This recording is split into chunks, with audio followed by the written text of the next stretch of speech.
Gilles Jacob m'a demandé l'autre jour de présider ce colloque. Et la nuit dernière, en voyant le film de Wim Wenders, The End of Violence,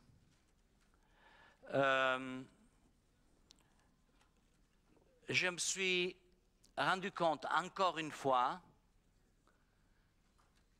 en face d'un film qui est mystérieux et fascinant, que je vais encore au cinéma pour apprendre.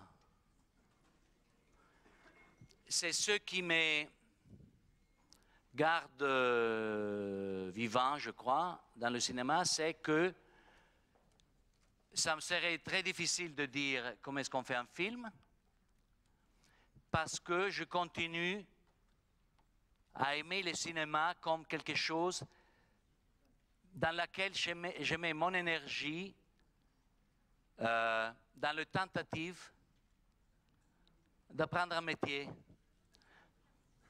d'apprendre comment est-ce qu'on fait un film, ce qui n'est pas encore nécessairement clair pour moi.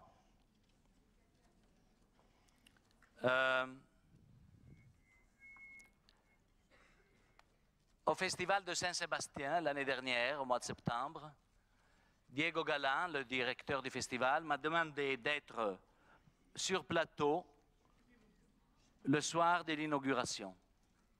Alors j'étais derrière les coulisses. Je regardais, parce que c'était en direct télévision, je regardais dans un moniteur et je voyais, et j'attendais mon tourno. Et à un certain moment, j'ai vu dans le petit moniteur backstage des jeunes qui sont sautés sur le plateau, qui ont essayé de lancer des tracts, qui ont lancé des tracts vers l'orchestre, le public, et un qui lisait un tract. Tout de suite, la télévision directe s'est éteinte. C'était des jeunes de ETA, le révolutionnaire basque. C'était des parents des gens d'ETA qui étaient en prison. Ça a duré 2-3 minutes. Je regardais ce qui se passait. Et puis c'était comment c'est, mon tour, non? C'était mon tour d'aller parler, dire bonsoir au public de l'inauguration de Saint-Sébastien. Alors je suis allé, j'ai dit, bon, à Saint-Sébastien, pendant le festival, quelque chose de miraculeux se passe. On respire le cinéma. Par exemple, ce que vous venez de voir, des jeunes révolutionnaires qui lancent des tracts, etc., ça n'est que la citation du début de Senso de Luchino Visconti, où à Venise, à la Fenice, les jeunes tirent des tracts. C'est des jeunes risorgimentali, c'est un mouvement de libération en 1800 en Italie. Les gens ont ri, l'atmosphère s'est détendue, comme ça. Après, il y avait une réception et beaucoup de jeunes sont venus chez moi en disant ah, bravo, vous avez détendu l'atmosphère et tout ça. Mais qu'est-ce que c'est Senso? Et qui est Visconti? Alors, c'était des jeunes qui allaient au cinéma, qui étaient là pour voir des films, qui étaient là pour voir le festival de cinéma de Saint-Sébastien. Ça aussi m'a fait réfléchir sur la perte de mémoire dans les jeunes générations vis-à-vis du cinéma. Le grand Marco Ferreri, que j'ai pleuré avec, je crois, beaucoup de monde dans les derniers jours, il y a quelques mois à Taormina, un dîner qu'on a eu tête à tête, il m'a dit « le cinéma est mort ». C'était un peu ce que Fellini disait dans les derniers temps, le cinéma est mort. Et tous les deux, je crois, de quelque façon, sont morts dans une dans un extrême geste de cohérence avec ce qu'il pensait du cinéma.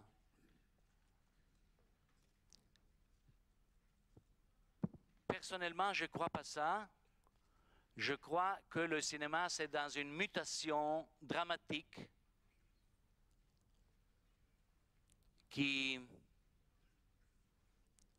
nous fait trembler les jambes. Mais il y a eu déjà des mutations dramatiques. Le cinéma, c'était un baby qui ne pouvait pas parler jusqu'à la fin des années 20. Il était muet comme un petit bébé. Puis, il a gagné l'emploi de la parole. Et ça a été aussi une mutation extraordinaire. Puis, je vois une autre mutation qui est celle des années 60, quand, avec le cinéma, disons, surtout français de ce moment-là, le cinéma est devenu adulte en réfléchissant sur sa nature. Le cinéma des années 60 se demandait qu'est-ce que c'est le cinéma. Bon, vous voyez, il y a des mutations, je vois, dans l'histoire du cinéma. À ce moment-là, la mutation peut être encore plus dramatique. Le cinéma a perdu son aura, c'est-à-dire a perdu l'unicité. C'était le seul, unique endroit pour se faire écraser par les images et les sons.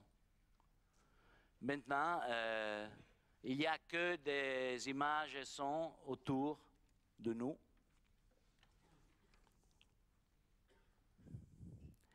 Alors je me demande, j'ai pris quelques notes,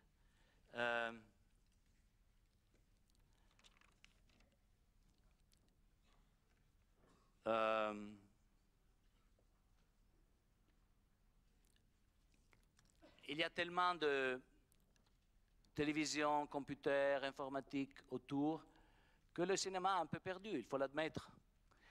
Mais je ne crois pas qu'il est mort, je crois qu'il va devenir quelque chose d'autre. Alors, quand je dis ça et je vois plein de jeunes gens devant moi, je me demande, est-ce que les jeunes ou les jeunes cinéastes comme, je ne sais pas, Tarantino par exemple, penseraient de ça? Est-ce que peut-être il va rire, Tarantino va rire si on dit que on a la sensation que le cinéma est en train de disparaître? Peut-être c'est quelque chose qui, dans ma génération, on sent très très fort, mais qui ne correspond pas à la vérité. Je voulais être très sincère avec vous. Bon, le colloque s'appelle, je crois, cinéaste, cinéphile et critique. Je pense que ce que je ressens, c'est ce qui ressent le cinéaste, quelques cinéastes, moi en principe, et d'autres peut-être. Je crois que les cinéphiles suivent. Et je me demande, est-ce que les critiques sont dans cette sorte de crise, de mutation?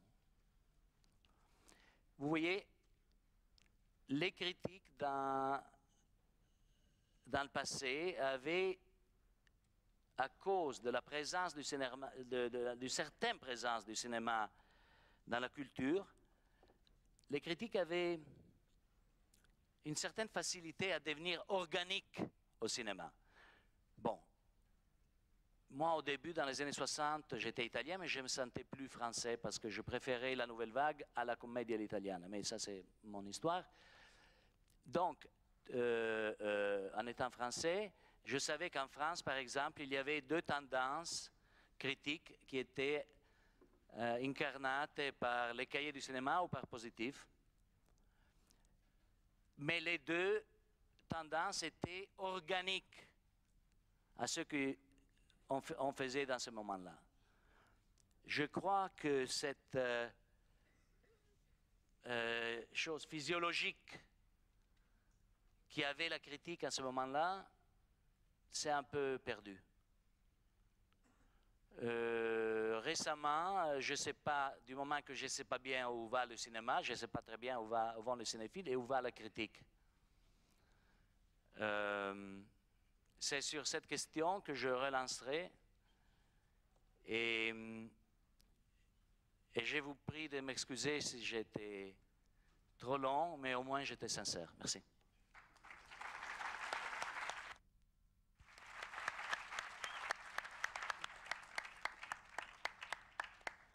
Je remercie Bernardo Bertolucci d'avoir posé le problème. Un peu quand même. Vous partez pas tout de suite. J'attendrai un peu.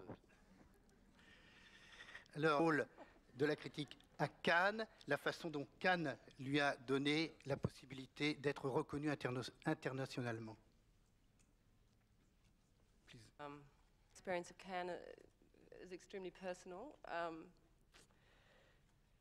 The first film I had here was Sweetie, and I thought the whole thing was a complete disaster. Really, much of the festival I spent in tears because it was impossible for me to really understand the full swing of the opinion that was happening critically. And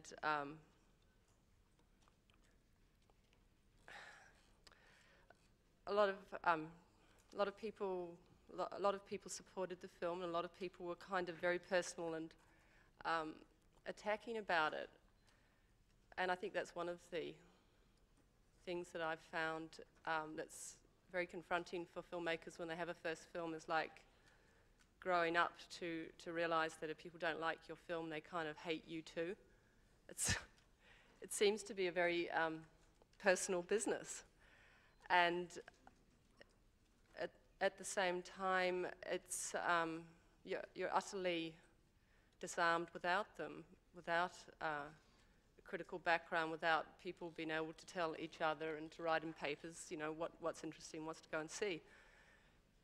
I guess if I feel anything, I mean, I'm just really talking not as an expert, but as a cinema watcher and a filmmaker, that I think there's an enormous amount of opinion around, and that after a while really bores me. I'm looking to hear from critics that are willing to go deeper into the subject and really extend my understanding of cinema and my understanding of film watching.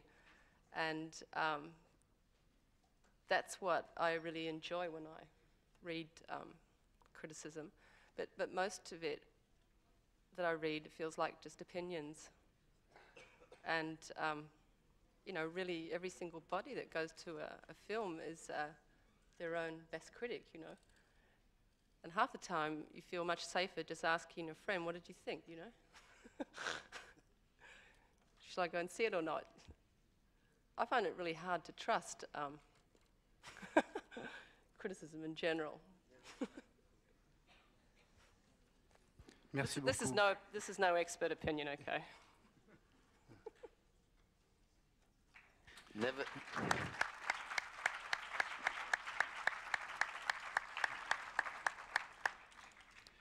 Never trust a critic, Jane. I feel deserve each other. But seriously, Bernardo, what many filmmakers do not understand now is the pressures put on critics by newspaper editors who would much rather you did a piece of gossip, got a photograph, interviewed the Spice Girls, had a conversation with Michael Jackson, than go to actually write a review of a film. So even, that's true, isn't it? Now then, what they want is the short, pithy review, which says nothing but gives a star, 1 to 5. They want anything but any serious analysis of a film, because they say young people don't read film criticism. All our advertising is directed towards young people. We must give them what they want. What they want is Hollywood, the brain-dead Hollywood. And there's some truth in that, but we have to fight it. And I can assure you, Bernardo, some of us are trying, but we have our hands securely tied behind our backs and our pens in our mouths sometimes. You must understand that we are actually with you, bad as we sometimes are, stupid as we sometimes are, but the pressures against any decent film criticism now are appalling.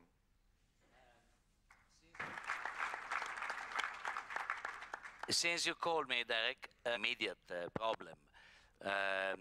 How many times, Jane, you can't believe how many times I had a movie in Cannes or in Venice or wherever, and the critic destroying me. I mean, it's very often it happened. So I'm not amazed about that and not wounded more than a little bit. And what Derek Malcolm was saying, you know, if in one hand the editors of your papers ask you to interview, to do a deep, profound interview with Michael Jackson, meantime you have to think that also the film directors and authors are asked from the financiers to do the movies that they would like to release, which are more or less the same thing. I mean, really something which that we don't want to do. It's not interesting for us. I was trying to, maybe, I wanted to start this colloque. Je crois que je parle anglais parce que Derek Malcolm est anglais. Excusez-moi, mais alors en français, oui.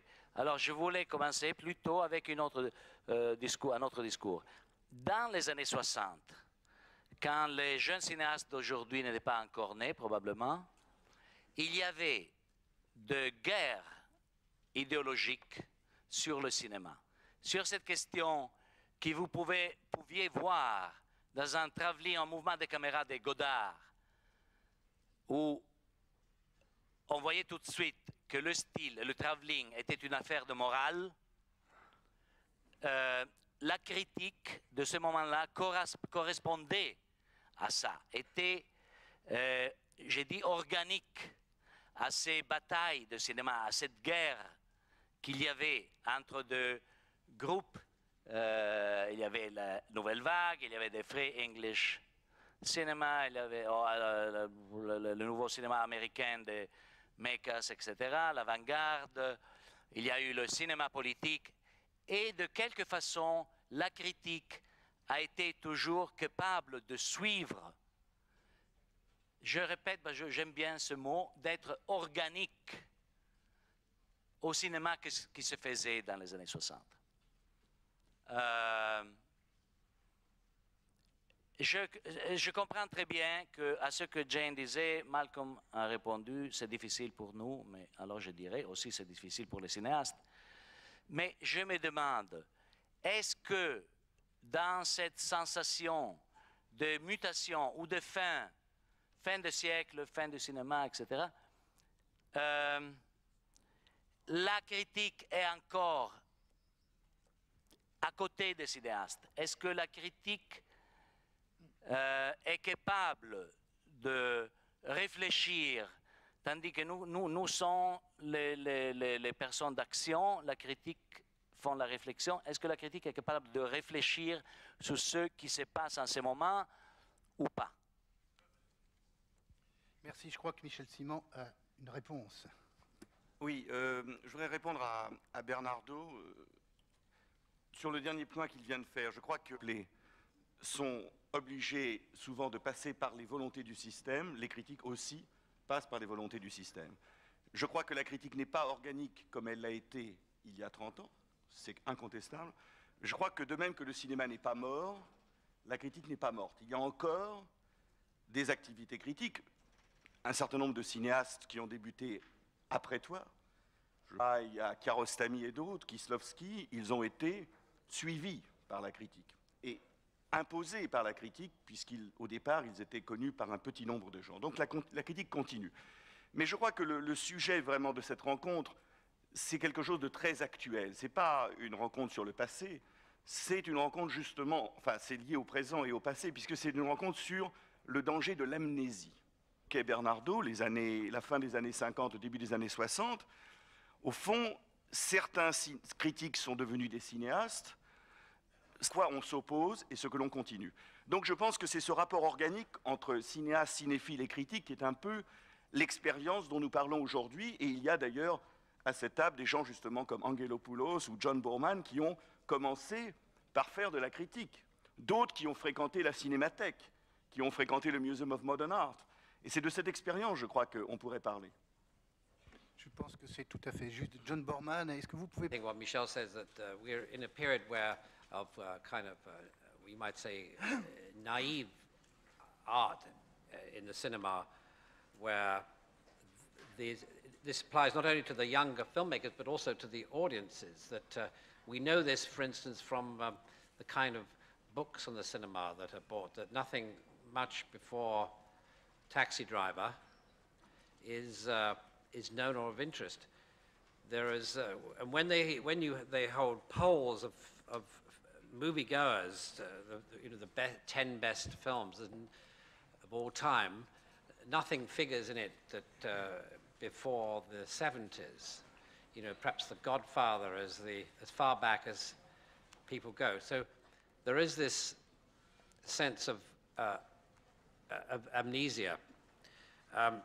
But are the critics to blame? I mean, I think one of the problems with critics is that because there are so many, as Derek says, because there are so many bad films, which they're obliged to see, that many critics, the ones who have to see all films, they tend to gradually find that they resent having to watch these films, and gradually they begin to hate the cinema. And therefore, this somehow infiltrates their work. There's a kind of deep agenda in many critics, which is that they don't really like the cinema, that having to watch it and write about it is a chore and a punishment. And then of course, we also have so many film directors talking about, as Bernardo says, that the cinema is dead. So that eventually, we might be able to convince the audience not to go to the cinema again. If enough of us keep saying the cinema is dead, and if the critics hate films enough, maybe we can kill it off. I think that I take a different view. I think the cinema is very vibrant. It's an essential part of the lives of millions of people throughout the world who go regularly to the cinema, the experience of sitting in a theater with people is very important. Now, what is it that they're seeing? Is it, these are, perhaps, it's a cliche to say that we're in a kind of post-literate age where the images of cinema and television are really what people watch and hear and listen to. They're not reflective. And Jane was saying that, well, it's better to ask your friends what to see rather than read the critics. I think that that is something that the people who make films, in Hollywood particularly, recognize, because it is, when they preview movies, it's the recommend factor that's important. Would you recommend it to your friends? And that people go to the movies because of recommendation rather than because they read the reviews, or more often than not, the tiny quotes in the advertising of what critics have said about it, so that you have a situation where the critics are, as Derek says, are forced to write shorter and shorter pieces about cinema, from which is abstracted an even shorter squib, which is then put into the advertising, and then the audience still doesn't take any notice of it. And I think that people, you know, very often the people who read reviews, read the critics, they read them instead of going to the movies. And that's why critical reviews are so comforting, because you read a review and all the films are bad, you don't feel the need to go and see them, so that somehow you're exempted from it. The critic has gone into this ghastly place, seen all these awful films, and you don't have to go and see them. So I think there's a kind of downward spiral that we're seeing. Now, can you say that great, do great critics only emerge when there's great cinema, or do great critics lift the cinema and elevate it? It's a very interesting question. Merci beaucoup. On peut rappeler qu'il y a plus de 30 ans... Oui, en quelle langue? English? Français? La plupart des gens, c'est... Ben, français. Bon.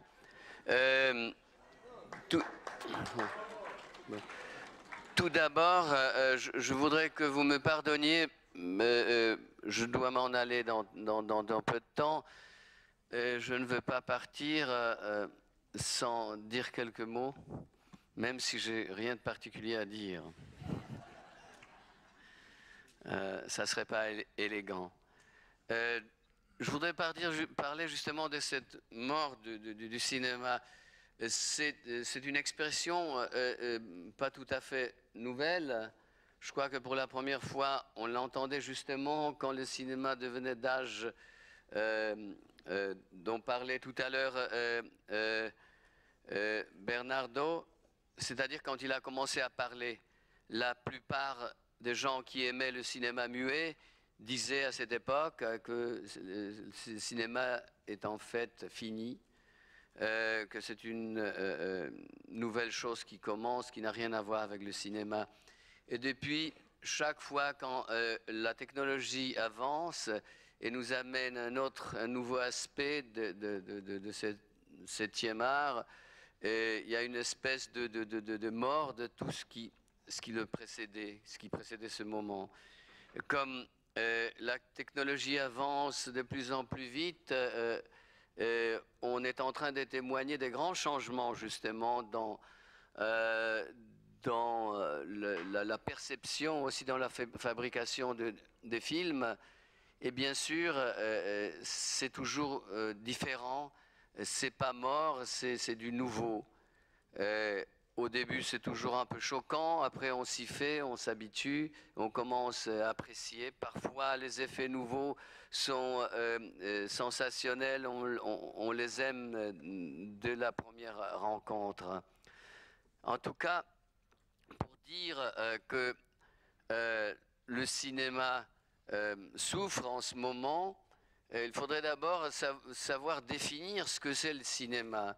Est-ce que c'est un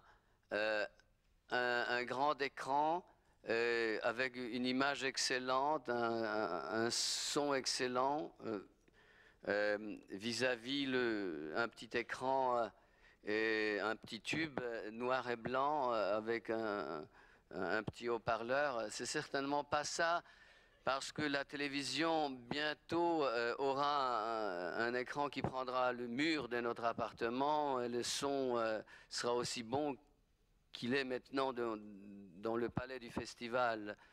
Je crois que l'essentiel du cinéma, c'est ce qui se passe de l'autre côté de l'écran, c'est-à-dire là, comme je vous regarde ici, très nombreux, je ressent probablement la même sensation que ce pauvre écran ressent pendant une projection. Le cinéma, c'est une expérience en commun où on est assis dans un public anonyme et où on ressent des émotions qui parviennent de cet écran qui est devant nous. Et il est parfois petit, comme dans les salles de Saint-Germain, dans les salles des quartiers latins. Parfois, il est énorme, comme dans un dôme de Omnimax. Par exemple, ce que vous venez de voir, des jeunes révolutionnaires qui lancent des tracts, etc., ça n'est que la citation du début de Senso de Luchino Visconti, où à Venise, à la Fenice, les jeunes tirent des tracts. C'est des jeunes risorgimentali, c'est un mouvement de libération en 1800 en Italie. Les gens ont ri, l'atmosphère s'est détendue, et comme ça. Après, il y avait une réception, et beaucoup de jeunes sont venus chez moi en disant bravo, vous avez détendu l'atmosphère et tout ça. Mais qu'est-ce que c'est Senso? Et qui est Visconti? Alors, c'était des jeunes qui allaient au cinéma, qui étaient là pour voir des films, qui étaient là pour voir le festival de cinéma de Saint-Sébastien. Ça aussi m'a fait réfléchir sur la perte de mémoire dans les jeunes générations vis-à-vis du cinéma. Le grand Marco Ferreri, que j'ai pleuré avec, je crois, beaucoup de monde dans les derniers jours, il y a quelques mois à Taormina, un dîner qu'on a eu tête à tête, il m'a dit « le cinéma est mort ». C'était un peu ce que Fellini disait dans les derniers temps, le cinéma est mort. Et tous les deux, je crois, de quelque façon sont morts dans un extrême geste de cohérence avec ce qu'ils pensaient du cinéma.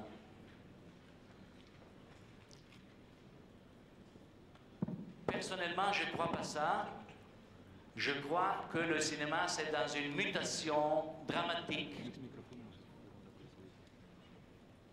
qui nous fait trembler les jambes. Mais il y a eu déjà des mutations dramatiques. Le cinéma, c'était un baby qui ne pouvait pas parler jusqu'à la fin des années 20. Il était muet comme un petit bébé. Puis, il a gagné l'emploi de la parole. Et ça a été aussi une mutation extraordinaire. Puis je vois une autre mutation qui est celle des années 60, quand avec le cinéma, disons, surtout français de ce moment-là, le cinéma est devenu adulte en réfléchissant sur sa nature. Le cinéma des années 60 se demandait qu'est-ce que c'est le cinéma. Bon, vous voyez, il y a des mutations, je vois, dans l'histoire du cinéma. À ce moment-là, la mutation peut être encore plus dramatique. Le cinéma a perdu son aura, c'est-à-dire a perdu l'unicité. C'était le seul, unique endroit pour se faire écraser par les images et les sons. Maintenant, il n'y a que des images et sons autour de nous. Alors je me demande,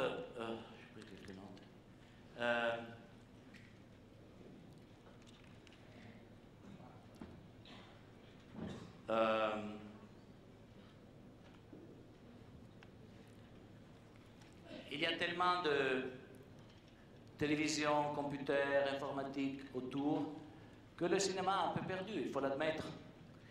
Mais je ne crois pas qu'il est mort, je crois qu'il va devenir quelque chose d'autre.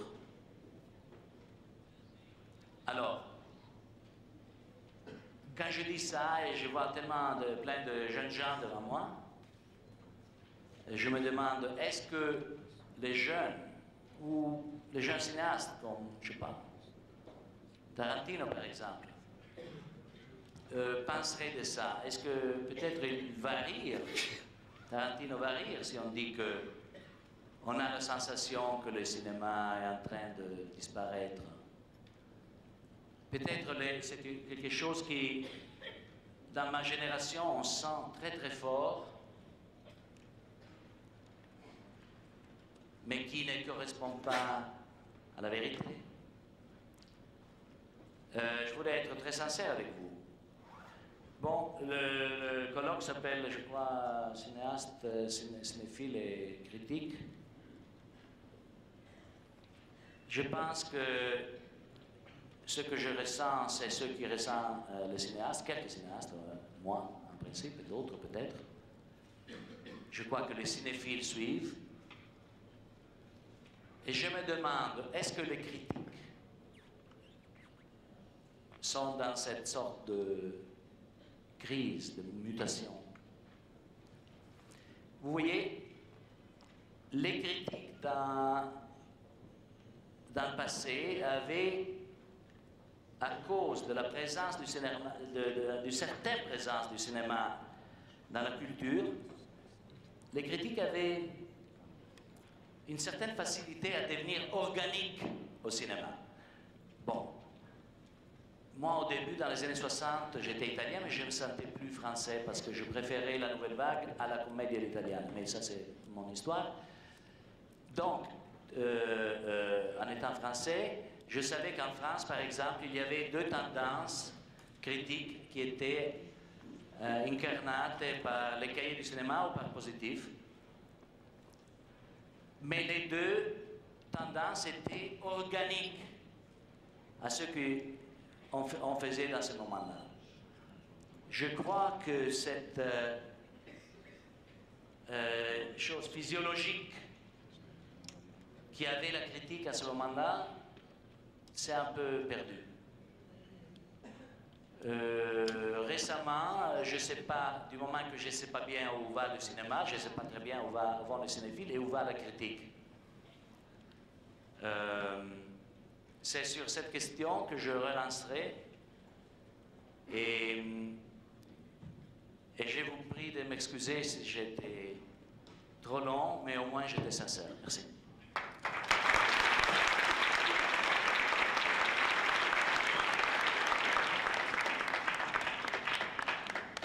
Je remercie Bernardo Bertolucci d'avoir posé le problème. Quand même. Vous partez pas tout de suite. J'attendrai un peu. Le rôle de la critique à Cannes, la façon dont Cannes lui a donné la possibilité d'être reconnu internationalement. Experience of Cannes is extremely personal. The first film I had here was Sweetie, and I thought the whole thing was a complete disaster. Really, much of the festival I spent in tears because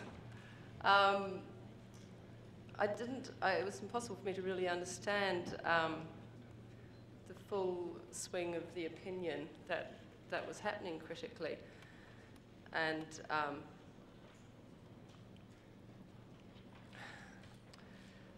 a lot of people supported the film, and a lot of people were kind of very personal and attacking about it.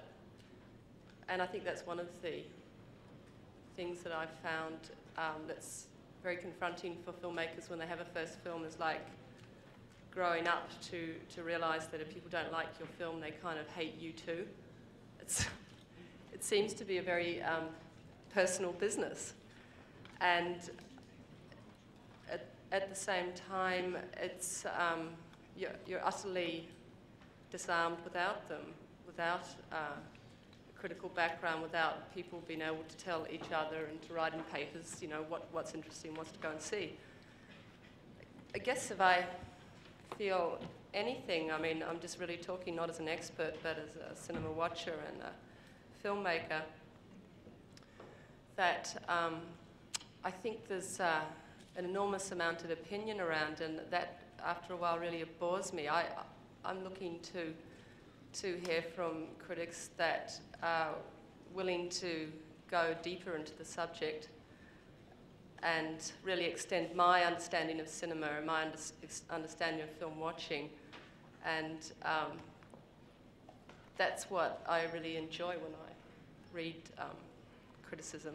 But most of it that I read feels like just opinions. And you know, really every single body that goes to a film is their own best critic, you know. And half the time, you feel much safer just asking a friend, what did you think, you know? Shall I go and see it or not?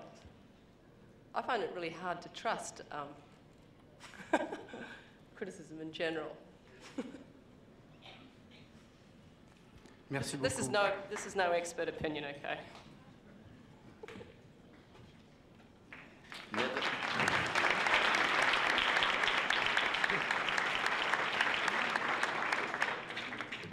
Never trust a critic, Jane. I feel deserve each other. But seriously, Bernardo, what many filmmakers do not understand now is the pressures put on critics by newspaper editors who would much rather you did a piece of gossip, got a photograph, interviewed the Spice Girls, had a conversation with Michael Jackson, than go to actually write a review of a film.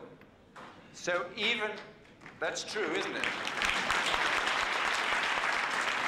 Now then, what they want is the short, pithy review, which says nothing but gives a star, 1 to 5. They want anything but any serious analysis of a film, because they say young people don't read film criticism.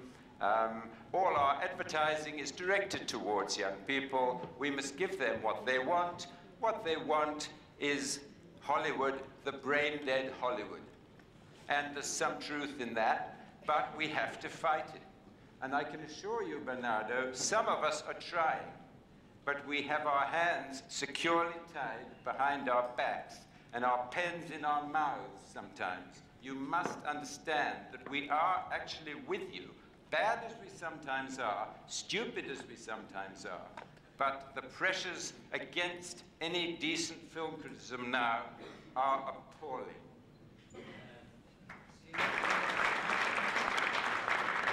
Since you called me, Derek, immediate problem. How many times, Jane, you can't believe how many times I had a movie in Cannes or in Venice or wherever, and the critic destroying me. I mean, it's very often it happened. So I'm not amazed about that and not wounded more than a little bit. And what Derek Malcolm was saying, you know, if in one hand the editors of your papers ask you to interview, to do a deep, profound interview with Michael Jackson, meantime you have to think that also the film directors and authors are asked from the financiers to do the movies that they would like to release, which are more or less the same thing. I mean, really something which that we don't want to do, and it's not interesting for us. I was trying to, maybe, I wanted to start this colloque. Je crois que je parle anglais parce que Derek Malcolm, excusez-moi, mais alors en français, oui. Alors je voulais commencer plutôt avec un autre discours.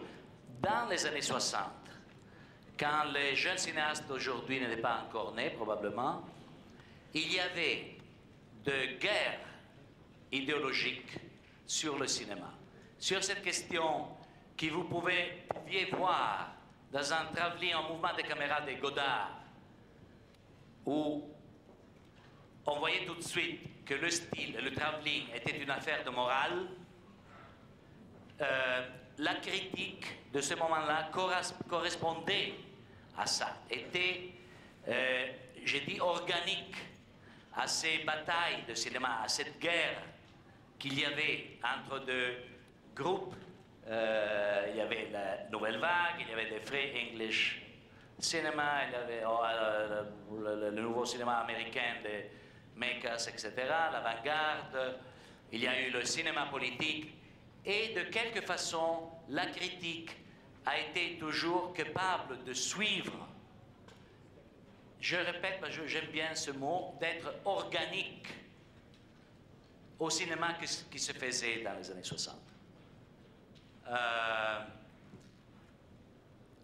Je comprends très bien à ce que Jane disait, Malcolm a répondu, c'est difficile pour nous, mais alors je dirais aussi c'est difficile pour les cinéastes.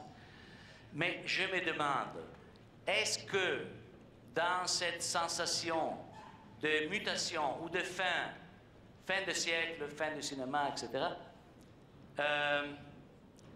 la critique est encore à côté des cinéastes? Est-ce que la critique est capable de réfléchir, tandis que nous sommes les personnes d'action, la critique font la réflexion? Est-ce que la critique est capable de réfléchir sur ce qui se passe en ce moment ou pas? Merci, je crois que Michel Simon a une réponse. Oui, je voudrais répondre à Bernardo sur le dernier point qu'il vient de faire. Je crois que les sont obligés souvent de passer par les volontés du système. Les critiques aussi passent par les volontés du système. Je crois que la critique n'est pas organique comme elle l'a été il y a 30 ans. C'est incontestable. Je crois que de même que le cinéma n'est pas mort, la critique n'est pas morte. Il y a encore des activités critiques. Un certain nombre de cinéastes qui ont débuté après toi, il y a Kiarostami et d'autres, Kieslowski, ils ont été suivis par la critique et imposés par la critique, puisqu'au départ, ils étaient connus par un petit nombre de gens. Donc la critique continue. Mais je crois que le sujet vraiment de cette rencontre, c'est quelque chose de très actuel. Ce n'est pas une rencontre sur le passé, c'est une rencontre justement, enfin c'est lié au présent et au passé, puisque c'est une rencontre sur le danger de l'amnésie. Bernardo, la fin des années 50, au début des années 60, au fond, certains critiques sont devenus des cinéastes, ce quoi on s'oppose et ce que l'on continue. Donc je pense que c'est ce rapport organique entre cinéastes, cinéphiles et critiques qui est un peu l'expérience dont nous parlons aujourd'hui, et il y a d'ailleurs à cette table des gens justement comme Angelopoulos ou John Boorman qui ont commencé par faire de la critique, d'autres qui ont fréquenté la cinémathèque, qui ont fréquenté le Museum of Modern Art. Et c'est de cette expérience, je crois, qu'on pourrait parler.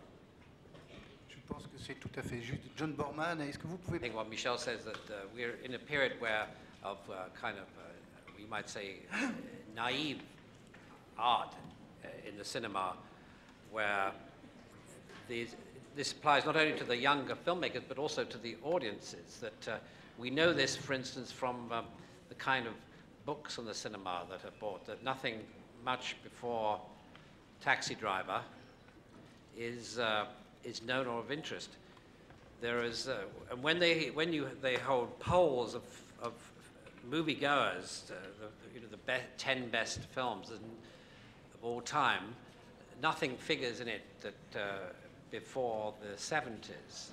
You know, perhaps The Godfather as far back as people go. So there is this sense of amnesia. But, you know, are the critics to blame? I mean, I think one of the problems with critics is that because there are so many, as Derek says, because there are so many bad films, which they're obliged to see, that many critics, the ones who have to see all films, they tend to gradually find that they resent having to watch these films, and gradually they begin to hate the cinema. And therefore, this somehow infiltrates their work. There's a kind of deep agenda in many critics, which is that they don't really like the cinema, that having to watch it and write about it is a chore and a punishment. And, you know, and then of course, we also have so many film directors talking about, as Bernardo says, that the cinema is dead. So that eventually, you know, we might be able to convince the audience not to go to the cinema again. You know, if enough of us keep saying the cinema is dead, and if the critics hate films enough, maybe we can kill it off, you know. I think that I take a different view. I think the cinema is very vibrant. It's an essential part of the lives of millions of people throughout the world who go regularly to the cinema, the experience of sitting in a theater with people and is very important. Now, what is it that they're seeing? Is it, you know, these are, we're perhaps, you know, it's a cliche to say that we're in a kind of post-literate age where the images of cinema and television are really what people watch and hear and listen to. They're not reflective. And as Jane was saying that, you know, that, well, I don't, you know, it's better to ask your friends what to see rather than read the critics. I think that that is something that the people who make films, in Hollywood particularly, recognize, you know, because it is, you know, when they preview movies, it's the recommend factor that's important. Would you recommend it to your friends? And that people go to the movies because of recommendation rather than because they read the reviews, or more often than not, the tiny quotes in the advertising of what critics have said about it, so that you have a situation where the critics are, as Derek says, are forced to write shorter and shorter pieces about cinema, from which is abstracted an even shorter squib, which is then put into the advertising, and then the audience still doesn't take any notice of it. And I think that people, you know, very often the people who read reviews, read the critics, they read them instead of going to the movies. And that's why critical reviews are so comforting, because you read a review and all the films are bad, you don't feel the need to go and see them, so that somehow you're exempted from it. The critic has gone into this ghastly place, seen all these awful films, and you don't have to go and see them. So I think there's a kind of downward spiral that we're seeing. Now, can you say that great, you know, do great critics only emerge when there's great cinema, or do great critics lift the cinema and elevate it? It's a very interesting question. Merci beaucoup. On peut rappeler qu'il y a plus de 30 ans... Oui, en quelle langue? English? Français? La plupart des gens... Français. Bon.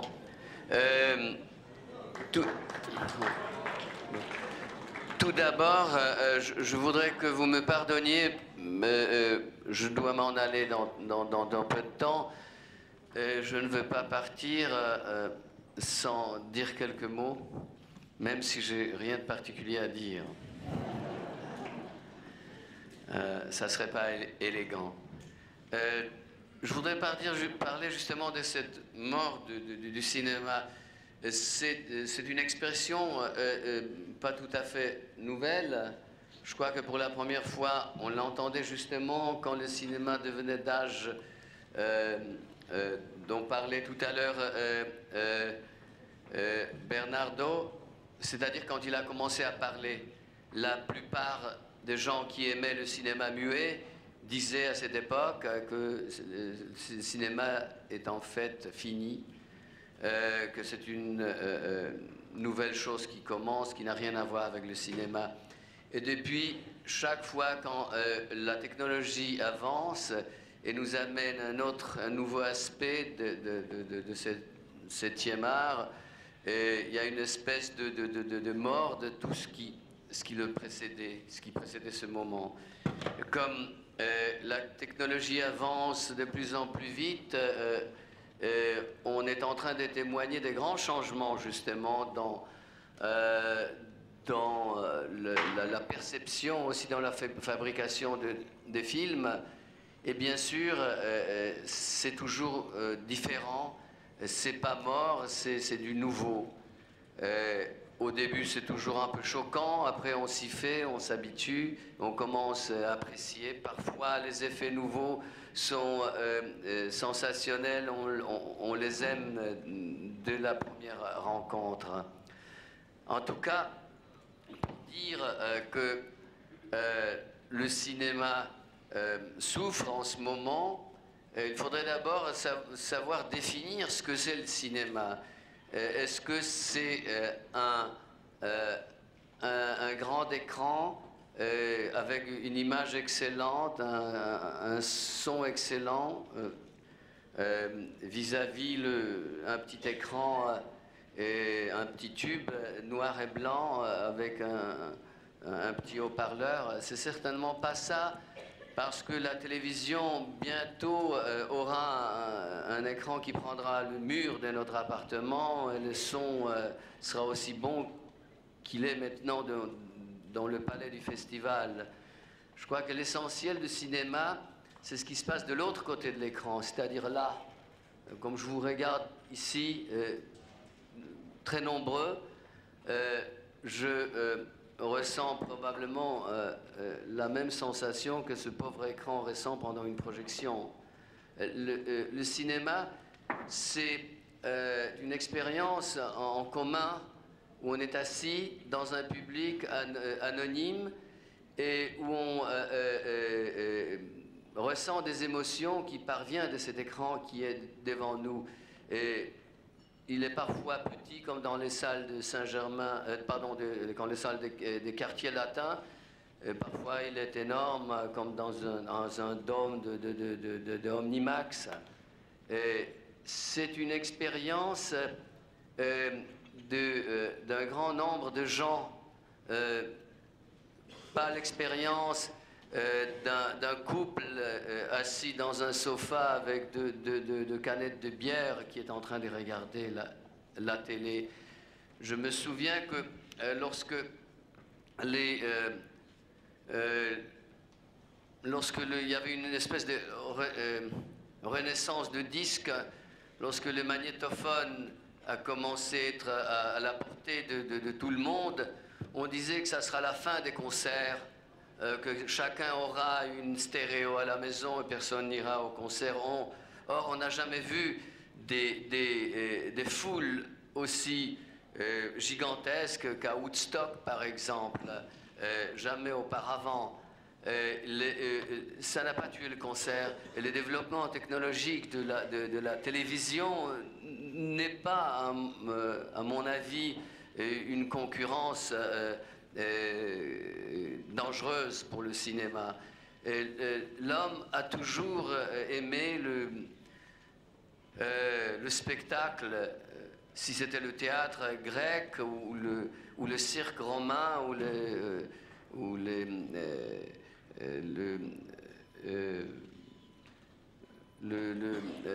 spectacle des forains. Et on a aimé se réunir pour témoigner ensemble un événement. Et je pense que c'est ça essentiel dans le cinéma. Comment peut-on parler de la mort du cinéma lorsqu'on a des recettes qui sont vertigineuses, où les films peuvent apporter des milliards de dollars? On n'a jamais rêvé de ça. Je pense que vraiment, il ne faut pas se faire trop de soucis en ce qui concerne la vie de 7e art. Merci. Merci beaucoup. D'un grand nombre de gens, pas l'expérience d'un couple assis dans un sofa avec deux canettes de bière qui est en train de regarder la télé. Je me souviens que lorsque il y avait une espèce de renaissance de disques, lorsque le magnétophone a commencé à être à la portée de tout le monde, on disait que ça sera la fin des concerts, que chacun aura une stéréo à la maison et personne n'ira au concert. Or, on n'a jamais vu des foules aussi gigantesques qu'à Woodstock, par exemple, jamais auparavant. ça n'a pas tué le concert. Et le développement technologique de la télévision n'est pas, à mon avis, une concurrence dangereuse pour le cinéma. L'homme a toujours aimé le spectacle, si c'était le théâtre grec ou le cirque romain ou le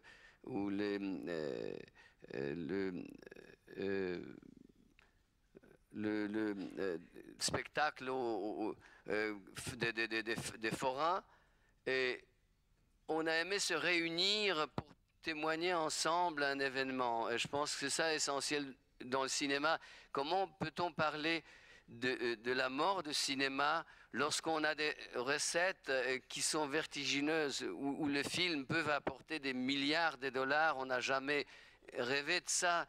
Je pense que vraiment, il ne faut pas se faire trop de soucis en ce qui concerne la vie de 7e art. Merci. Merci beaucoup.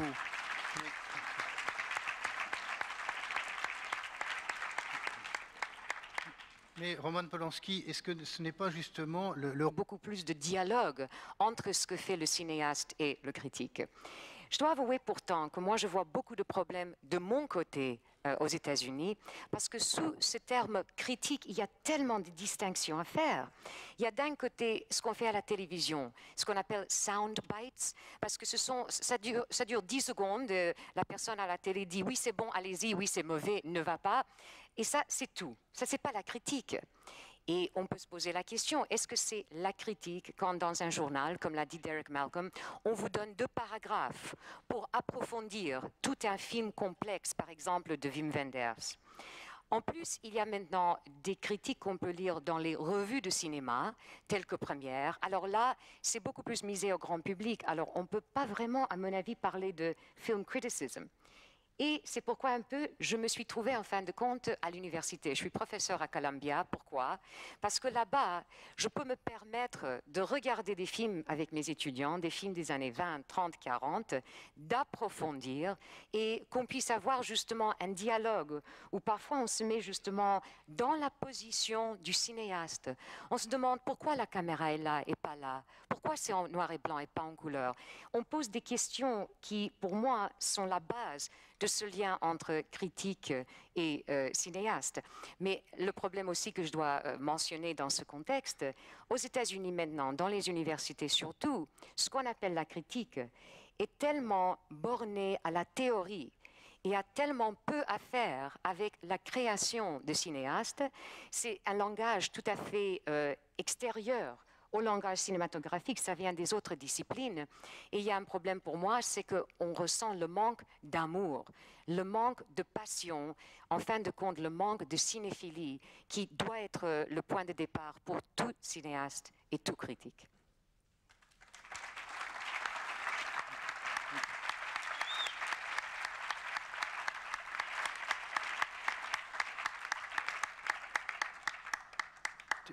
Thierry Jousse sur la passion.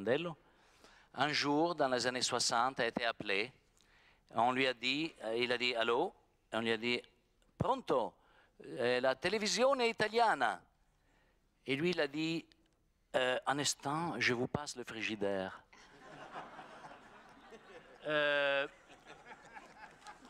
Donc, je dis ça avec plein d'amour. Je suis TV victime. Je suis une victime de la télévision, je suis une victime des vidéos, je regarde tout ça, mais je sais que quand même, il y a une différence. Donc, vous ne l'avez pas nommé, vous ne l'avez pas dit, c'est différent. Vous l'avez... Mais si, moi je dis que la différence, c'est qu'il y a beaucoup de monde qui regarde un film, et la télévision, on est tous les deux, ou tout seul, ou avec la famille. C'est ça la différence essentielle. C'est qu'on est membre d'un public. C'est ça. Une salle de projection dans ta maison, c'est pas du cinéma. On n'a pas les mêmes sensations. Le même film, on ne le reçoit pas de la même manière. Et parfois, d'ailleurs, quand je vois un critique à qui on organise une projection qui est assis tout seul avec sa cigarette et son bloc-notes, je me demande, mais qu'est-ce qu'il peut écrire? C'est pas le même film qu'il verrait le même soir d'un samedi dans une grande salle bondée avec les gens du banlieue. C'est justement ça, c'est-à-dire... je préfère encore, je ne sais pas pour combien de temps, mais je préfère encore de voir des films avec des autres gens, de me sentir dans un état de rêverie collective, parce qu'on va dans le noir du cinéma rêver, les yeux ouverts, tous ensemble, le même rêve, que de voir en vidéo. Je ne voudrais pas du tout d'être misunderstood, mal compris. Le vidéo, c'est extraordinaire. Ce que je suis en train de regarder, c'est comment est-ce qu'on va faire cette fusion, ce mariage entre l'expérience cinématographique et l'expérience électronique. C'est quelque chose qui m'intéresse énormément.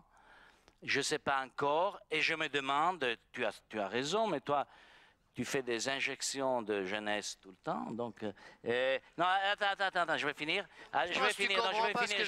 Je vais dire que tout ce que je dis, peut-être...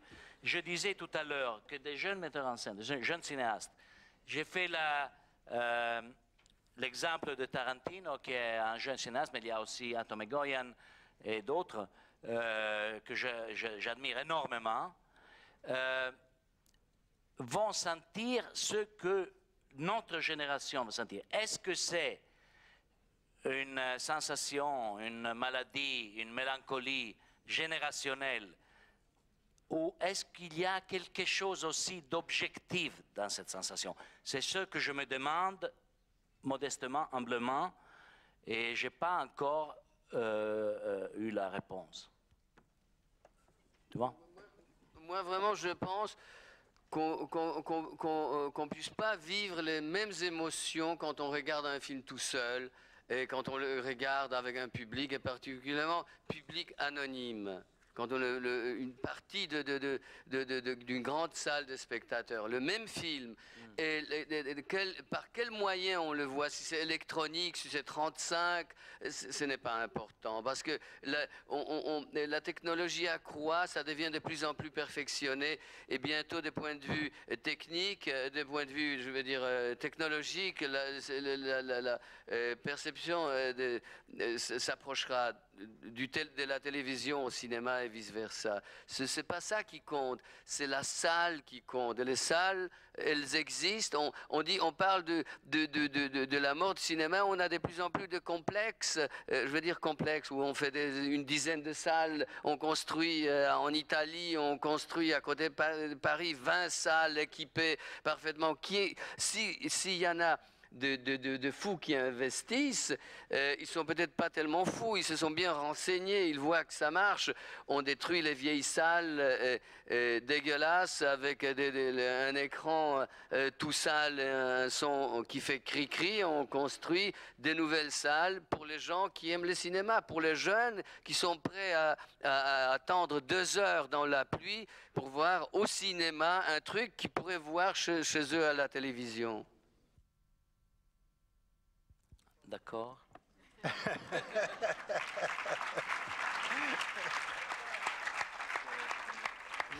exactement ce que je voulais dire.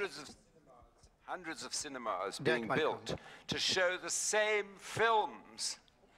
And we get about 10 films making about 80% of what the cinema makes every year. And there's less and less space for good filmmakers, despite the fact that there are more and more cinemas. That's the problem. Attendez. Well, this is the true problem. And furthermore, I tell you that even when I'm talking about the young people and people who go to the cinema, it seems that the language that before we knew only from the trade papers, from Variety, when everything is measured in buck, You know, they say this film just made so much money, now becomes the common language. And that the young people are more interested actually in knowing the figures of a new film than knowing what the critics think about it. And in the magazines which serve only as a guide, like for example Pariscope, you open the central page and they tell you how much money the given film did the last week, etc. And most of people open first on that page to decide which film they are going to see. Merci. Il y avait une réaction tout à l'heure de Denis Soper. Well, there's been a lot discussed here. I have to go back to the mutation. I have to go back to my work, okay? Which, when I made Easy Rider, there was no independent filmmaking in the United States. So that's one thing. I had been going for years to see the European films. My influences were all European, even though I'd worked all my life in American films, very similar to what Bertolucci said about, you know, his early times. But my next film was a mutation film, I guess you would call it, The Last Movie, which questioned cinema. These were ideas that were French, by the way, you know, and back to the New Realists, the Italian New Realists, but, you know, I mean, they were Godard, and actually Truffaut was my favorite because Truffaut told a story, and I had an emotional reaction to Truffaut. So if I have an emotional reaction to something, I understand that. I made The Last Movie to say you can fuck with this. You can make fun of the audience, or you can do this, you can do that. You can suck them in. You're playing with a very powerful thing because we're creators who are dealing with recording the light. And whether we're recording the light with video or whether we're recording it with film or what kind of venue it ends up in, that's what we're doing. And we happen to tell stories. So telling stories becomes a very important part of what we're doing. And if I tell a story that you don't understand as an audience, then I failed, I think, as a filmmaker, unless I've told you and educated you in the metaphors that I'm giving you so that you can understand what I'm doing. And this mutation that I'm seeing here are courageous young filmmakers going out and talking about the problems in the world, personal problems that they have, and putting them on film. But sometimes they're forgetting the audience. Because sometimes I'm having trouble having an emotional reaction or caring. And this becomes a storyline that comes under a story and must be there. As far as the critics are concerned, the critics should be the translators and the educators for these metaphors, you know? And it's not the cinema that's dead. Unfortunately, I'm afraid it's writing that's beginning to be dead.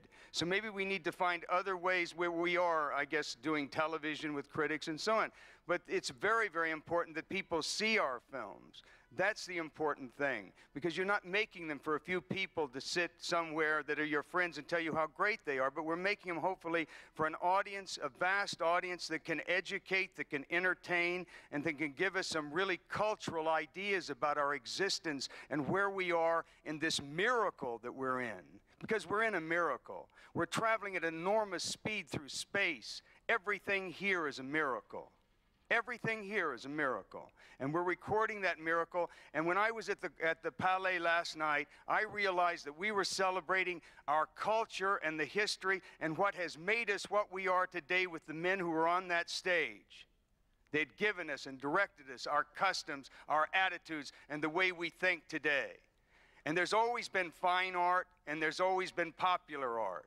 And there's always been something, a painting that goes with your drapes and goes with your couch and is comfortable to live with. And then there's been fine art. And these will always be distinguished. And what needs to be done now is to save the independent nationalities of every country.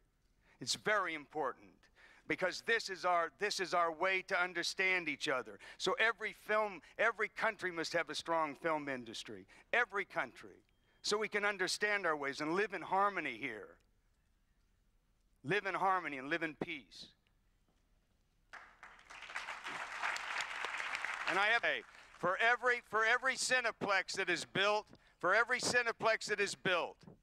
If there's 12 theaters, 2 theaters should be set aside, one for foreign films in the United States, I can call it foreign films, and one for independent films. Because as the foreign films, the foreign industries are dying, so are the independent films. So this is a simple solution, because the theater owner only makes most of his money off the concession stands, not off the films that are inside. And I don't think cinema is dead at all. I may be dying, but cinema is well and alive. Thank you.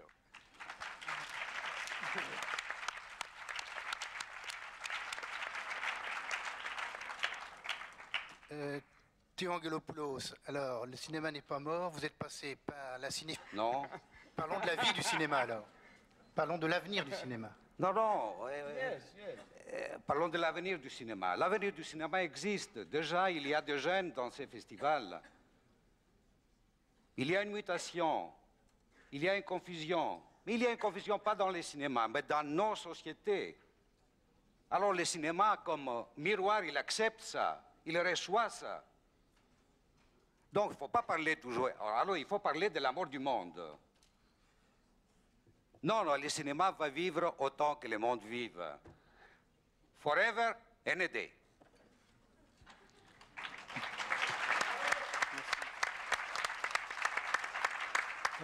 Pascal Mérigeau, un petit peu. Pour ce qui a été dit en France, celle qui marche.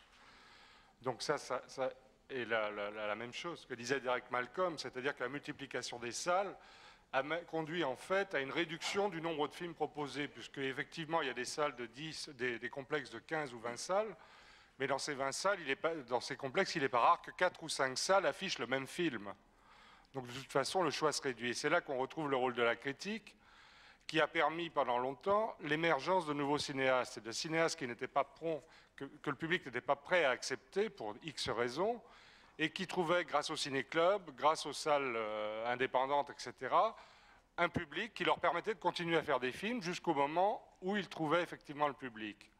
Alors moi, je pense que c'est ça qui est inquiétant aujourd'hui, c'est-à-dire que les nouveaux cinéastes ont du mal à trouver leurs spectateurs parce que les possibilités de voir leurs films sont de plus en plus réduites, et que d'autre part, le discours sur le cinéma est extrêmement important. On n'a jamais autant parlé des films, notamment à la télévision, notamment dans la presse magazine.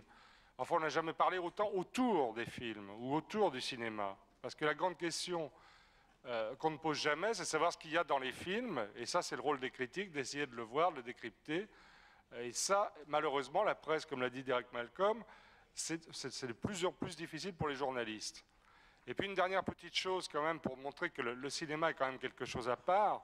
C'est-à-dire que les cinéastes souvent se plaignent des critiques et ils ont très souvent raison, mais qu'ils pensent quand même que le type qui écrit a très peu d'articles, on parle très peu de son livre, pour ne pas parler des peintres qui créent dans la plus totale solitude et encore plus des compositeurs dont personne ne parle.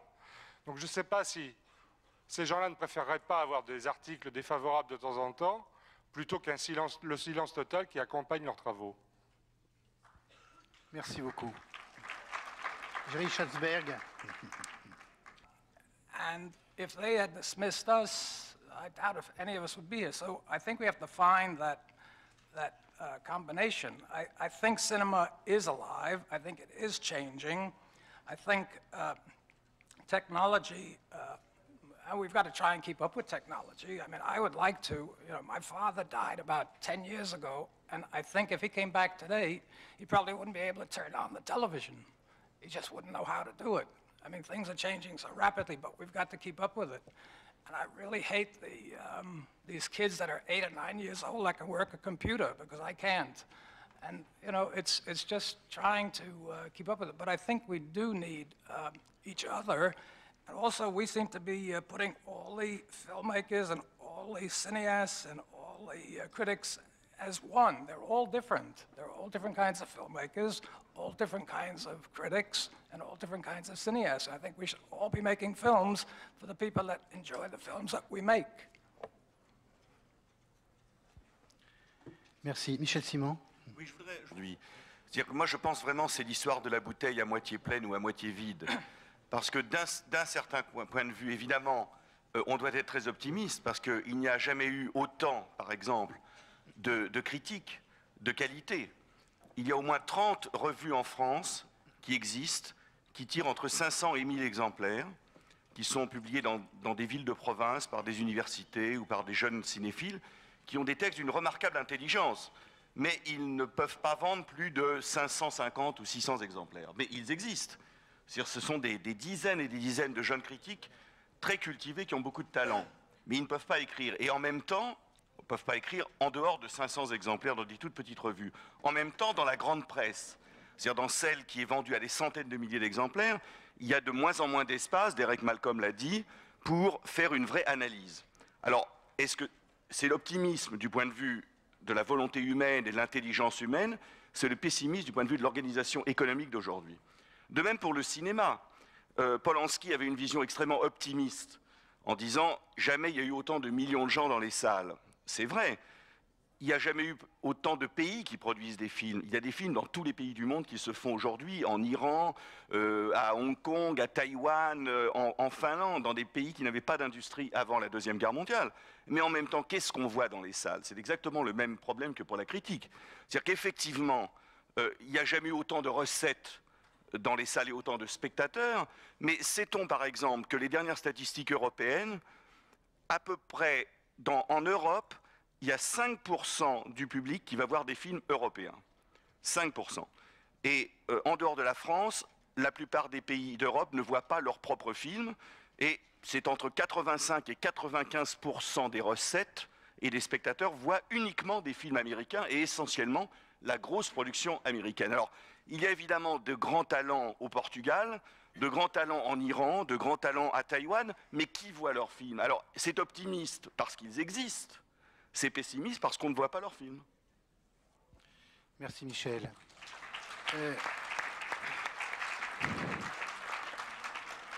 Donc, pour le 50e anniversaire du Festival de Cannes, de parler de la mort du cinéma, c'est pas très délicat, ça. Myślę, że niezależnie od tego, co my tutaj mówimy przy tym stole, kino będzie żyło. Malgré tout ce que nous, à cette table, pouvons dire, le cinéma va vivre Pod dwoma warunkami. À deux conditions. Że widownia zechce przyjść do kina. Que le public voudra venir au cinéma. I że będą się rodzić młodzi chłopcy, którzy chcą być reżyserami filmowymi. Et que des jeunes vont naître et pousser qui veulent être cinéastes. Mówię to o sobie, ponieważ przy tym stole jestem jedynym reżyserem, który 40 lat temu w Cannes pokazał swój drugi film pod tytułem. Je peux dire ça parce que je suis le seul à cette table qui peut dire qu'il y a 40 ans que j'ai été ici avec un film qui a gagné un prix. Jak wyglądało Cannes 40 lat temu? Et comment c'était Cannes il y a 40 ans? I dlaczego dożyło 50 Et comment ça se fait qu'il a pu vivre jusqu'au 50e? Ponieważ festiwal w Cannes znajdował się pomiędzy dwoma potężnymi, jak mówi Hamlet, nie trzeba wchodzić pomiędzy potężnych szermierzy. Le festival de Cannes se trouvait entre deux choses très puissantes. Comme on dit à Hamlet, dans Hamlet, il ne faut pas passer entre deux choses très dangereuses. Je ne connais pas la citation en français, excusez-moi, c'est moi qui dis. Z jednej strony Stany Zjednoczone, z drugiej strony Związek Radziecki. D'un côté, les États-Unis, le monde libre, de l'autre côté, l'Union soviétique. Festiwal w Cannes miał odwagę dać nagrodę amerykańskiemu filmowi. Le Festival de Cannes a eu le pouvoir... Nagrodę. Miał odwagę. A osé, pardon, que le Festival de Cannes a osé donner le prix à un film américain. Kiedy lewicowa inteligencja i krytyka francuska uważała to za wielki błąd. Pendant que tout ce qui était de gauche, l'intelligence française critique par exemple, trouvait que ça c'était la honte. Pamiętam, jak tutaj na Redzie stał amerykański lotniskowiec. Je me souviens très bien que dans l'eau ici, il y avait des bateaux américains. Wojennych. De guerre. I krytyka pisała, że amerykański film dostał nagrodę pod lufami armat skierowanymi na pałac festiwalowy. Que la critique écrivait que le film américain a eu le prix grâce justement à ces armements qui se trouvaient dans la mer. Ale równocześnie festiwal w Cannes nie ugiął się przed Związkiem Radzieckim. Mais en même temps, le Festival de Cannes ne s'est pas soumis, Nie ugiął się, nie poddał się. ne s'est pas soumis justement au côté gauchiste. I potrafił Związkowi, to znaczy Soviet Union. à l'Union soviétique, pardon. It's easier in English, but...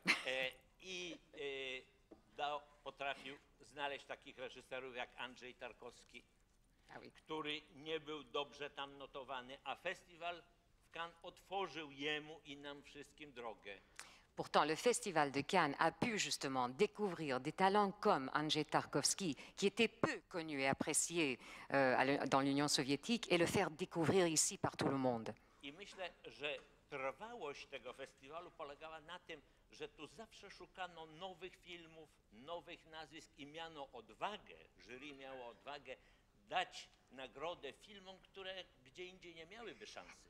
Le pouvoir justement de ce festival, c'est grâce au fait qu'il a découvert tellement de talents et qu'il osait justement donner des prix aux vrais talents. Myślę, że te oceny w Cannes wpływały też i na krytykę na całym świecie. Et tout ceci a eu un effet énorme sur la critique internationale. Myślę, że dziś jest trudniejsza sytuacja. Aujourd'hui, c'est beaucoup plus difficile. Dzisiaj nie mamy już dwóch potężnych przeciwników, mamy tylko jednego. Ici, maintenant, nous n'avons plus deux pouvoirs agressifs l'un vis-à-vis de l'autre, seulement un. To są pieniądze zaangażowane w film. Et c'est l'argent qui est engagé dans le cinéma. I myślę, że jeżeli zastanawiamy się nad przyszłością filmu, ja jestem optymistą, myślę, że film będzie istniał. Si on réfléchit à l'avenir du cinéma, moi je dis que je suis optimiste, le cinéma va exister. A że Cannes nie będzie już odgrywać takiej roli pomiędzy dwoma potężnymi przeciwnikami, to po prostu rzeczywistość tak wygląda dziś. Et Cannes n'aura plus besoin de se sentir entre des pouvoirs comme ça, entre deux choses. C'est la réalité qui est maintenant comme ça, pas le festival. Jestem szczęśliwy, że w ciągu 40 lat mojego życia miałem możliwość spotkać się kilkakrotnie z festiwalem w Cannes. Moi, j'ai la grande chance que depuis les 40 ans que mon film était présenté, j'ai eu l'occasion de revenir et connaître le public avec mes films ici. I powiem, że życie moje, a też pewnie wielu z nas, którzy siedzą tutaj przy tym stole, Ma vie, comme celle de beaucoup de gens à cette table, gdyby nie festiwal w Cannes, wyglądałoby inaczej. si le Festival de Cannes n'existait pas, notre vie serait très différente. Merci. Merci.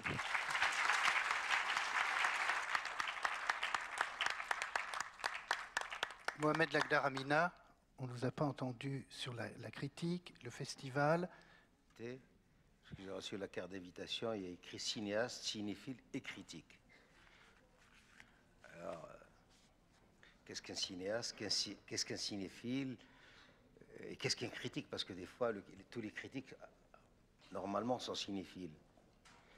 On a parlé, j'ai beaucoup entendu parler de la mort du cinéma, de la critique, démontrer que c'est le public qui juge.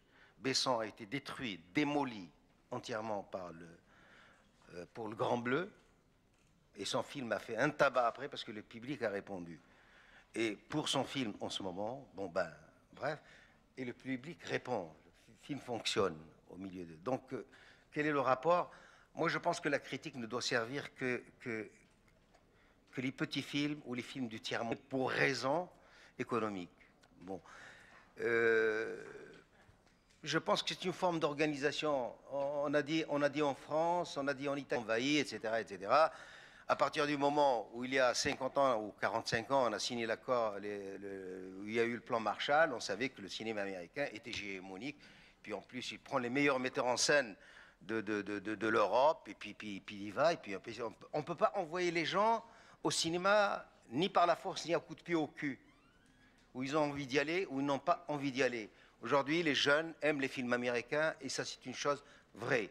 Par contre, l'un n'empêche pas l'autre, c'est-à-dire qu'aujourd'hui, avec la mort, parce que les petits, le creuset de toutes les émotions.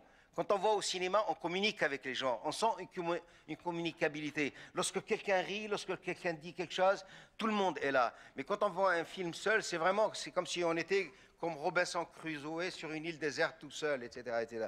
C'est pour ça que je dis que le cinéma n'est pas mort, ne serait-ce qu'on le fera pour nous-mêmes, le cinéma existera toujours. Bon, qu'est-ce que je peux dire après ça? On va peut-être... Qu'est-ce que je peux dire après ça? Il y a beaucoup d'amis qui m'ont dit, tu comprends, etc. Les problèmes avec la télévision, tout le monde est contre la télévision. Moi, je ne suis pas contre la télévision. Je dis simplement à la télévision, je fais comme les Américains. Francis Ford Coppola, qui devait être avec nous ce soir, avait des problèmes avec sa société Zoetrope. Il était en dépôt de bilan. Eh bien, il a fallu simplement qu'il achète un espace publicitaire avec General Motors pour vendre son film à la télévision. Mais combien il a vendu son film? C'est-à-dire, il a vendu son film 70 millions de dollars, les deux par un. Ce qui veut dire qu'il lui a touché 35 millions de dollars pour couvrir ses dettes, et ABC a touché 35 millions de dollars. Ce qui n'existe pas en France. En France, aujourd'hui, quand une chaîne de télévision exploite votre film, vous avez simplement les yeux pour pleurer. Il n'y a pas les mêmes rapports. Ce qu'il faudrait changer aujourd'hui, c'est les rapports télévision-cinéma. Parce que le cinéma ne peut, en France, du moins en Europe, dans des petits pays pas comme ça, pas comme en Amérique, le cinéma ne peut pas exister sans la télévision, et la télévision en prime time ne peut pas exister sans le cinéma. Ça, c'est la chose la plus importante, c'est des problèmes. Et moi, ce qui est important pour moi, lorsque Tavernier est venu me voir, et qu'il m'avait demandé à l'époque, mais nous sommes travaillés à la télévision, il faut interdire qu'on passe nos films à la télévision, qu'ils ne soient pas coupés, etc. J'ai dit, moi, je m'en fous. Trahi pour trahi. Je fais un film en langue arabe, en algérien. Il est doublé en français. Je fais un film en stéréo Dolby. Il est en mono. Je fais un film en anamorphique, c'est-à-dire en scope, et il passe en normal.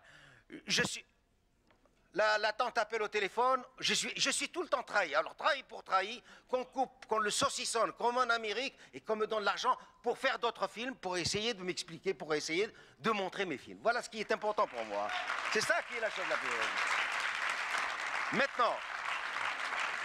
Maintenant, quant à dire, aujourd'hui, bien sûr que l'Amérique n'a pas besoin de subventionner, c'est un État extra et ultra libéral. Bon, ils n'ont pas besoin d'argent. Quand un metteur en scène, pour sortir, il faut qu'il vienne de je ne sais où, il faut qu'il passe par les rouages de machin, etc., etc. Ce qui n'est pas le cas en Europe. Il n'y a pas un pays comme la France. Il n'y a que la France qui aide tous le cinéma européen. Moi, ce que je voudrais simplement, c'est qu'aujourd'hui, qu'on puisse faire des choses pour qu'il y ait le maximum de films européens, le maximum de films français, le maximum de films de nos pays du Sud, qu'on puisse vraiment nous regarder comme des gens normaux et pas nous regarder, tiens, si tu as un moment à perdre, eh bien on va voir le film d'Idrissa, d'un tel. Moi, c'est un accident, je suis un accident de l'histoire. Je suis un accident de l'histoire parce que je suis arrivé comme ça, j'ai gueulé, j'ai hurlé, j'ai eu des prix, j'ai eu machin, etc., etc. Mais j'aurais pu ne pas avoir. Mais je ne pense pas que le cinéma, aujourd'hui, comme les gens qui l'enterrent, puissent mourir. Le cinéma n'est pas mort. Et le cinéma, moi, je me battrai de toute façon, et jusqu'à l'âge de... Même si je dois, je sais pas, je ne vous dirai pas mon âge de toute façon, mon âge réel, mais je sais que je me battrai pour que le cinéma existe. Bien. Et on ne peut pas aujourd'hui... Pardon, j'ai terminé. Et on ne peut pas aujourd'hui... On nous a dit, je vous livre ça vraiment parce que vraiment c'est confidentiel, je ne devrais pas en parler puisque le festival a dit il ne faut pas en parler. Oui, je vous livre ça. On nous a dit de voter pour... Nous sommes les Palmes d'Or, de voter pour une palme des palmes. Mais pour qui on peut voter? On ne sait pas. Tout est subjectif dans le cinéma. On aime ou on n'aime pas. Moi, j'ai parlé de Borman. J'ai dit que sur la liste du festival, par exemple, qu'il n'y ait pas eu le nom de Borman à l'élection, Excalibur, Léo the Last, Délivrance, machin, etc., etc. C'était pour moi. On aurait dû mettre tous les metteurs en scène, ou alors nous laisser entièrement libres pour dire choisissez qui vous voulez. Bon, bref, la majorité a voté pour Bergman. Moi, j'ai voté pour Scola parce qu'il a eu 7 films. C'est un cinéma populaire que j'aime. Je suis méditerranéen. Chacun a ses trucs. C'est ça la réalité. Et je pense qu'aujourd'hui, vous les jeunes, s'il y a des cinéastes parmi vous, et je suis sûr, il y a des cinéphiles, parce qu'il n'y a pas de contradiction. Quand on me dit, là, dans la carte d'invitation, cinéaste, cinéphile et critique, pour moi, il n'y a aucune contradiction. Mais non, justement, c'est la passion du cinéma pour tout le monde. Je demanderai à mes amis critiques que le message soit perçu, que les amis critiques aident beaucoup plus les petits cinémas, les petits films qui ont beaucoup de choses à dire, qui sont intimistes, que ces grosses machines. De toute façon, ces grosses machines vont au cinéma, et ils ont leur carrière assurée, etc., etc., etc. Bon, voilà. Merci beaucoup. Nous allons, avant de conclure... Merci beaucoup. Avant d'achever, je voudrais passer la parole à David Kerr, qu'on n'a pas entendu. Well, I'll be very short because it's been a long afternoon, but I don't think the problem is really critics versus for quality films.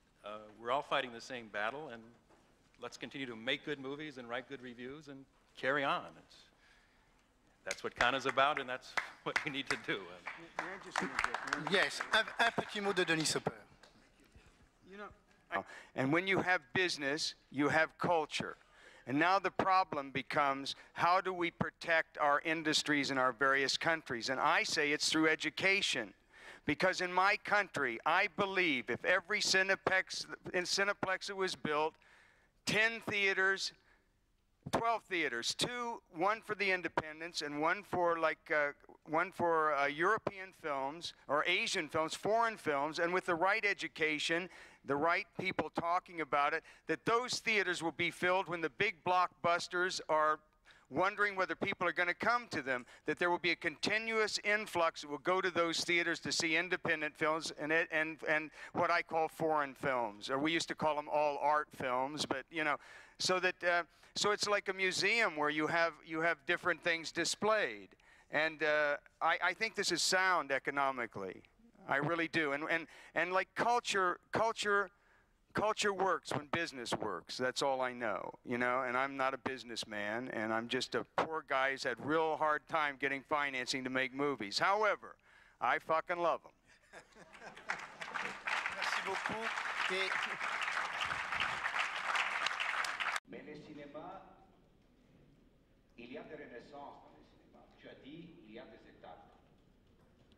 Muet, parlant, couleur, etc. Oui, peut-être c'est une nouvelle période de transition qui va conduire à un nouveau cinéma. Ne faisons pas comme de vieux routiers qui disent bon, le cinéma est mort, et notre cinéma, l'époque du cinéma est Dreyer, et Murnau, etc. On aime Dreyer, Murnau, pour toujours, mais il y a un cinéma qui change et il faut l'accepter.